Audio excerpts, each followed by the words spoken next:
Assalamualaikum Pak Ridwan, selamat pagi. Waalaikumsalam. Bu, apa lupa tuh belum? Ini Bu Rani, Pak. Waalaikumsalam, Bu Rani. Perlu diulang lagi apa enggak? Enggak. Nah, Gimana Bapak kabarnya saat ini? alhamdulillah baik Bu Rani. Iya.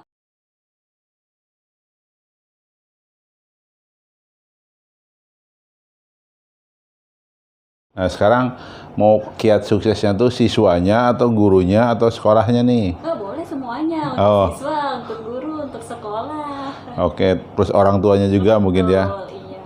Oke. Mungkin kita mulai dari siswanya ya, istilahnya tuh. Jadi kalau siswa yang ingin sukses olimpiade baik matematika atau IPA, berarti harus kita lihat siswanya tuh punya bakat dulu di bidang matematika dan IPA. Kan bakat anak beda-beda ya. Ada ya, minatnya juga, ada bidang seni, olahraga. Nah, ini untuk matematika dan IPA. Nah, setelah ketahuan nih anaknya minat matematika dan IPA, harus banyak berlatih. Nah, berlatihnya tuh dengan cara ya belajar mandiri atau bisa jadi ikut kursus. Ya. Sekarang tuh banyak kursus yang mungkin darinya privat untuk olimpiade atau kursus yang ibaratnya teh ini apa lewat lembaga gitu. Nah, silahkan diikuti dua-duanya. Nah, sebaiknya juga pihak sekolah mengadakan pembinaan olimpiade tuh, baik matematik atau IPA, untuk siswa-siswanya yang ibaratnya punya minat dan bakat di bidang olimpiade. Nah, di situ harus bersabar ya, karena nggak tiba-tiba langsung jadi juara gitu. Ada proses. Makanya saran saya nih, siswa itu harus belajar dari sejak kelas 2 SD lah. Dari kelas 2 SD. Ya, 2, 3, 4, 5, 6. Nah, setelah misalkan dia istilahnya itu sudah banyak berlatih, baik privat maupun ikut klub atau kursus matematika dan IPA, harus sering ikut lomba. Ikut lomba. Ya, lombanya itu baik lomba yang levelnya nasional, ya.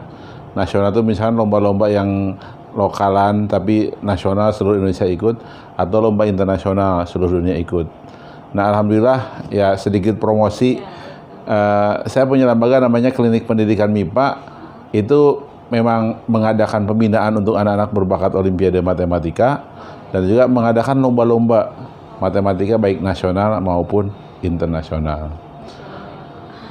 Itu untuk ini ya, untuk siswanya. Ya, untuk siswanya. Nah, sekarang bagaimana untuk gurunya? Nah, gurunya pun nih istilahnya tuh yang kan kita harapkan ada guru di sebuah sekolah itu jadi pembina olimpiadenya lah. Iya. Ya. Makanya kalau guru ibaratnya harus mau belajar, semangat belajar untuk mempelajari olimpiade baik matematik atau IPA dengan cara apa? Ikut pelatihan-pelatihan. Gurunya ikut pelatihan. Nah, pelatihannya diadakan misalnya oleh lembaga-lembaga yang mengadakan lah.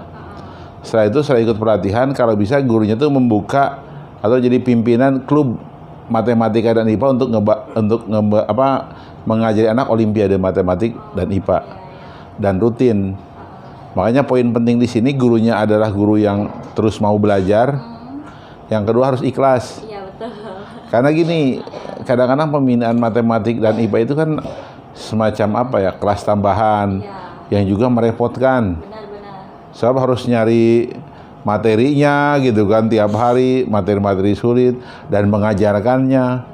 Mungkin kalau gurunya hitungan dia jadi kesal karena mungkin penghasilan tidak jelas. Iya. Makanya harus ikhlas.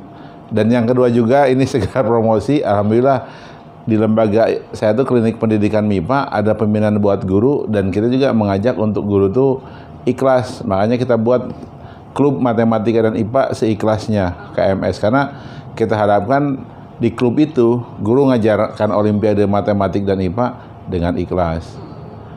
Itu ya yang kedua. Ini langsung nggak apa-apa ya. Oh, iya. Nah, yang ketiga itu untuk sekolah.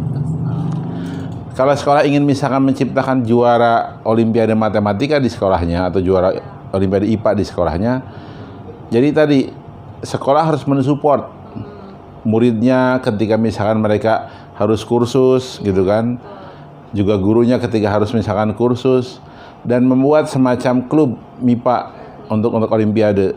Jadi disiapkan kelas tertentu ya untuk misalkan mendukung pembelajaran itu, dan misalnya diadakan bisa jadi seminggu sekali tuh proses itu.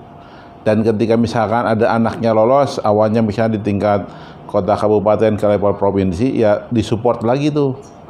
Dengan misalkan, oke silahkan difasilitasi ada kelas tambahan lagi buat mereka. Mungkin pelajaran sekolahnya ya ditunda dulu lah, biar dia fokus belajar. Terus kemudian mungkin kalau pas lombanya diantar oleh pihak sekolah, bantu dibiayai lah. Karena itu biar membuat muridnya semangat. Terus nanti kalau memang dia sudah sampai dapat juara ya di level nasional, berikan hadiah. Hadiahnya bukan cuma misalkan salaman doang. Apresiasi. Ya apresiasi misalkan beasiswa nggak usah bayar sekolah selama 3 bulan gitu, biar seneng. Nah, yang keempat tambahan ya, buat orang tua. Jadi orang tua juga harus mau berkorban, minimal mengantarkan anaknya kursus kemana-mana, menyiapkan buku-buku buat anaknya, mendukung pihak sekolah. Jangan sampai punya anak pinter suruh sekolah yang membiayai. Harusnya orang tua juga bantu membiayai, mungkin bantu nyumbang, kalau perlu mungkin gurunya dikasih ibaratnya tuh uang saku supaya tambah semangat atau makan siang gratis gitu. Artinya ketika orang tua misalkan banyak mensupport, anggaplah memberikan kebaikan-kebaikan kepada pihak sekolah sama pihak guru, itu insya Allah akan berkah dan anaknya juga akan sukses. Itu mungkin 4 hal ya.